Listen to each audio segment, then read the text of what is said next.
My name's Yusuf. I'm 52 years of age, and I've been a Muslim for 27 years.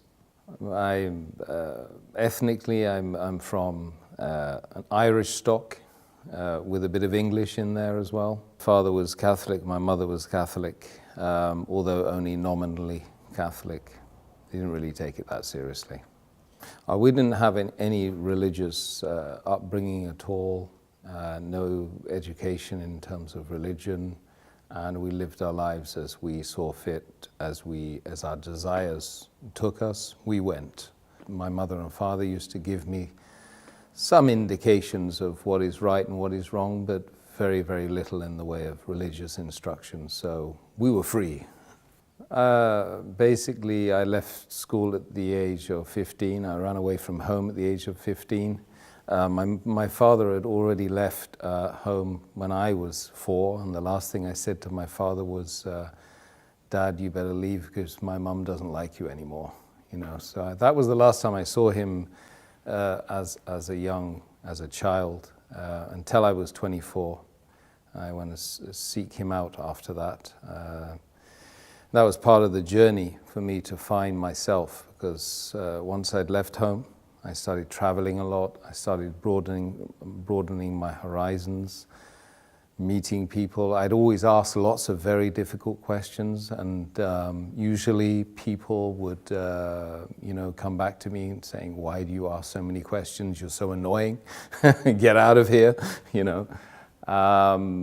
But I kept asking questions because my idea was that I'm on this amazing journey with thousands of people around me, millions of people around me, and I should be asking them, like they should be asking me, what's it all about? Where's this journey taking us? You know, has someone got a roadmap? You know, where's the sat nav? You know, so yeah, I mean, I spent years and years and years asking and traveling and asking again. And I naturally, when I read books on philosophy or religions or the purpose of life, so I started to seek out those people that were writing those books.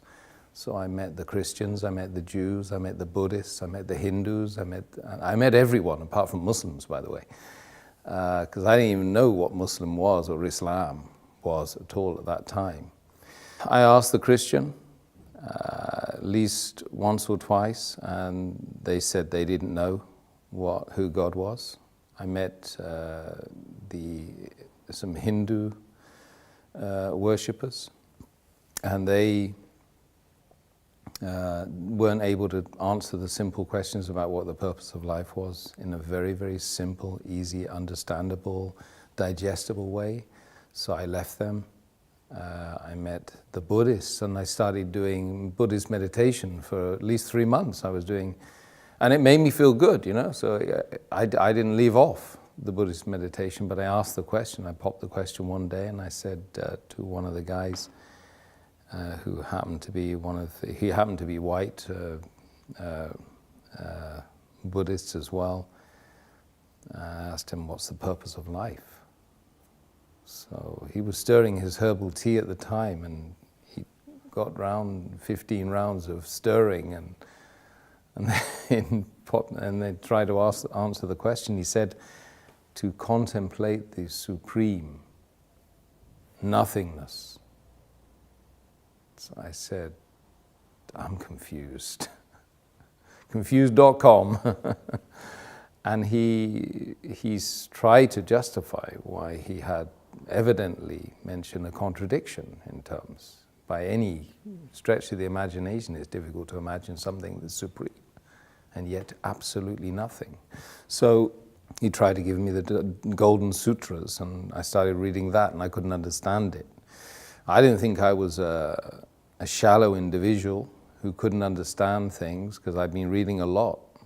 I've been reading Tolstoy and Dostoevsky, Russian authors, and very complex materials in order to try and find the purpose of life, not to try and be big and intelligent, you know. And so this book I couldn't understand. So I said, it can't be the truth, because the truth has to be easily understood by most of the people, if not all the people. So I left that. But I continued doing my Buddhist meditation. So I started looking into the Chinese philosophies, started doing martial arts, I started doing Tai Chi. I did Tai Chi for 3 years. And I was still reading and every ism and every schism and every possible thing which would help me to try and find me, Tim, who am I, you know. And it was a big struggle, massive struggle. So I went off and I was told that, you know, the top 5% of the world, they go to university. I got to Sussex University, studying politics and third world development, because that seemed really interesting to me. But it wasn't the paper, it wasn't the subject, it was the fact I was going there with this top 5% of the world sitting with me. So I got there and I was mortally disappointed, because most of them were just out to get drunk and have a hedonistic lifestyle whilst they were away from their family for the first time in their lives. You know. So I was there in the university, and I was pushing, prodding, poking everyone again and again and again, trying to find out what this life is, you know. And 99% of the people just don't want to talk about it. This is what I found. You've got to find the 1%. And when you find the 1%, you don't want to leave them, you know. One day, I had a particular female friend that was told me not to bother calling her the day after, you know. So I went to the Islamic Society because I was so confused, and I had a real bust up with her and a fallout with her and an argument, and wanted to know why she kicked me out. Because she said, as she was kicking me out, it's something to do with my religion. And I happened to know she was a Muslim. So after all of these millions of questions and unanswered questions at that, you know, what led me to this faith was an argument about her religion, which she claimed to be following. So anyway, knocked on the door of the Islamic Society, and I found this Iraqi guy with his headscarf and a smile as well, kind of a nice smile, and I said, look, I've got a problem with my girlfriend. So he said, you got a problem with your girlfriend? He said, why? I said, well, she's Muslim, and she just told me that she didn't want to, you know, me to come today. So I want to know why. So he's kind of said, well, look, best thing I can do is give you these. Give me a pile of books. And he said, read all these. So I did for 2 weeks. I just read and read and read and read. I read about how to purify yourself as a Muslim, how to have a bath as a Muslim, how to pray as a Muslim, what's the history of Islam. I started reading some of the chapters, small chapters of the book, which they claimed was, sent from God. And slowly but surely, the answers started popping up. Just miraculously from this incident. Then I discovered, of course, that the month was Ramadan. So then I started to learn that these guys were fasting, you know, for 30 days. Not continuously, of course, but they were fasting the daylight hours of this month. And this month was about the coming of this book, which I'd been reading, the Quran. And it was a revelation to me at the time as well, because of course I never knew Islam, Muslims. That was the first time I heard about Islam, but I never ever knew that Islam was a way that white Catholic people like me growing up in Britain could possibly accept. I thought it was a religion for brown people and ethnics, So I slowly but surely started getting the answers to the questions that I had been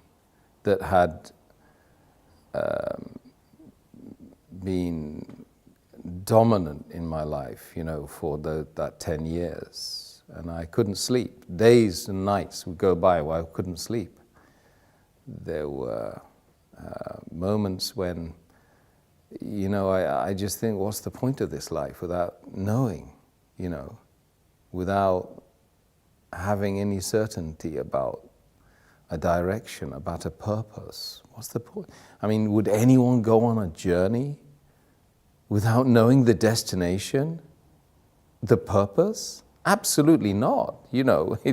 This is plaguing me every day. I would be looking at the stars, and I would be literally crying every night, crying myself to sleep, because you're tiny, and this is huge, and this has a game plan. This is more than just a mere coincidence, a mere happening, that's something that's just happened out of nothing. This is by design.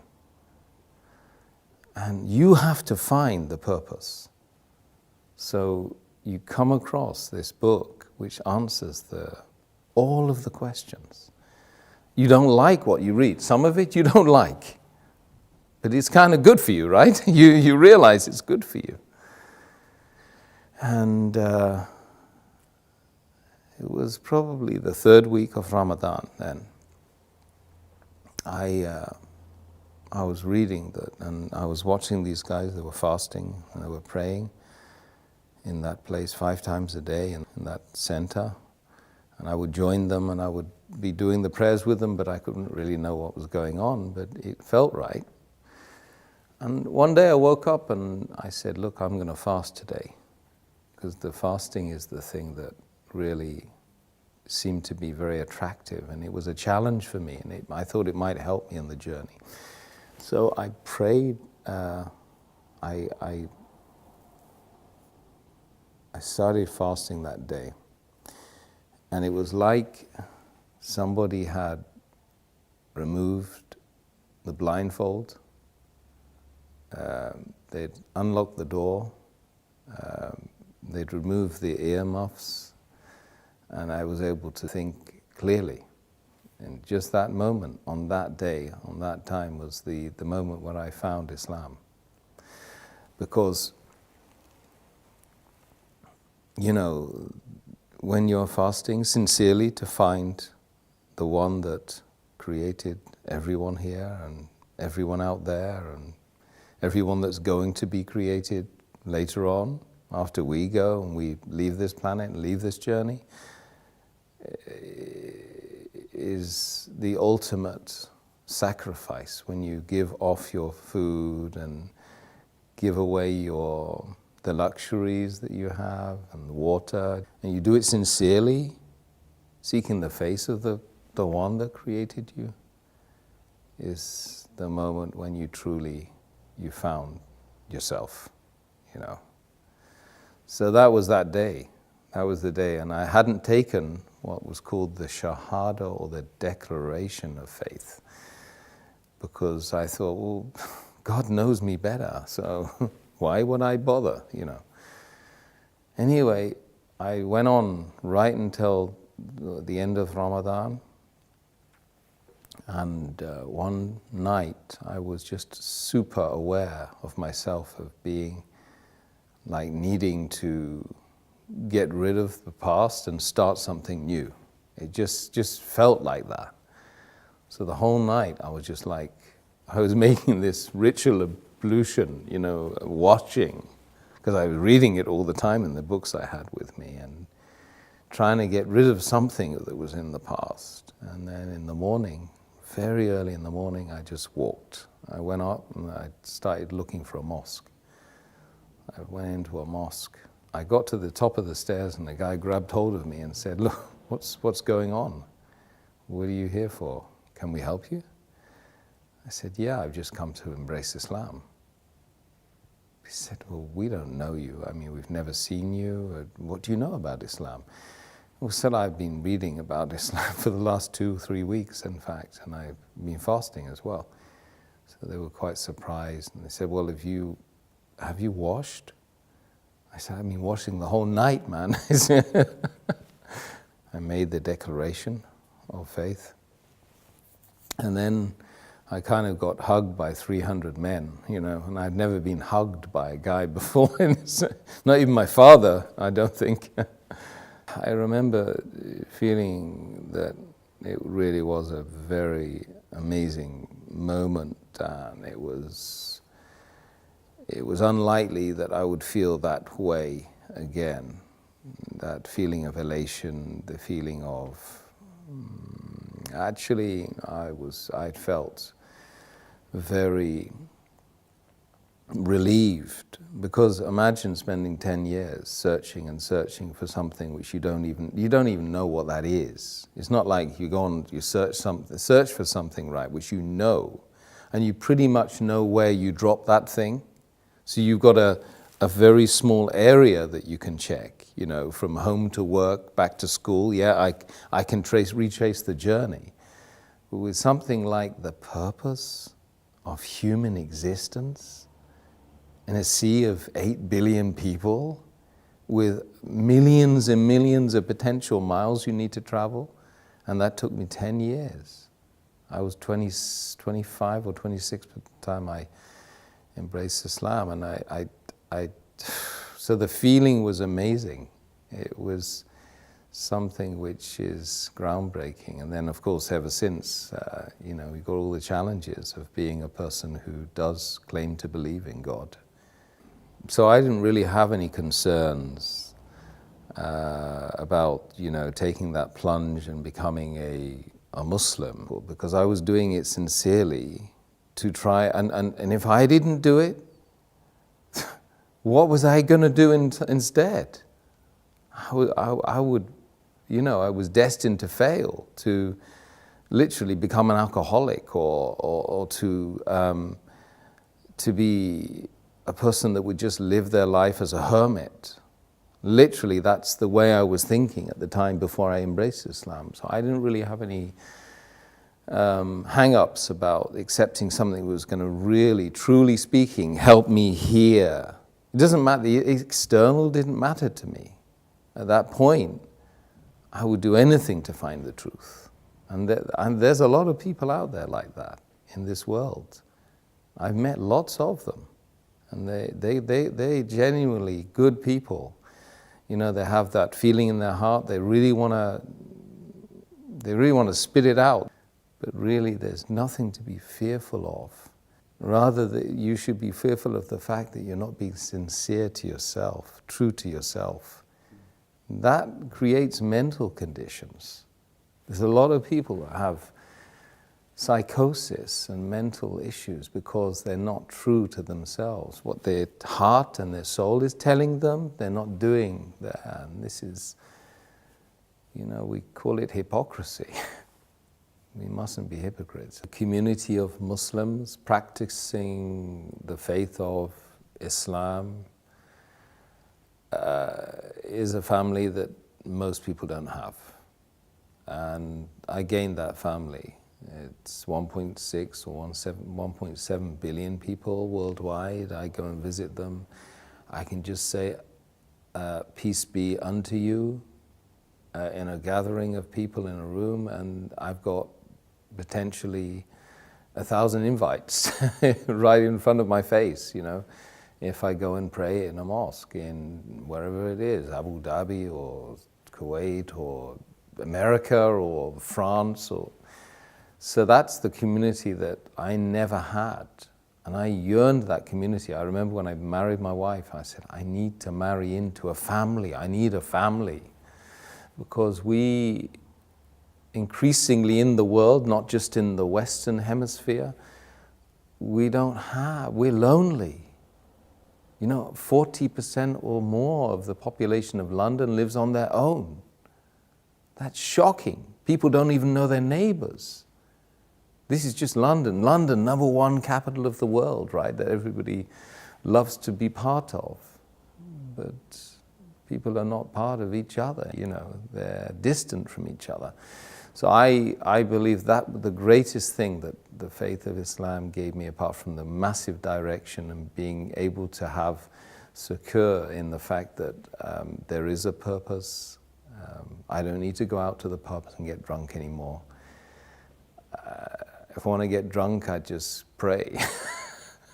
You know, if I want to find direction, I've got the sat-nav.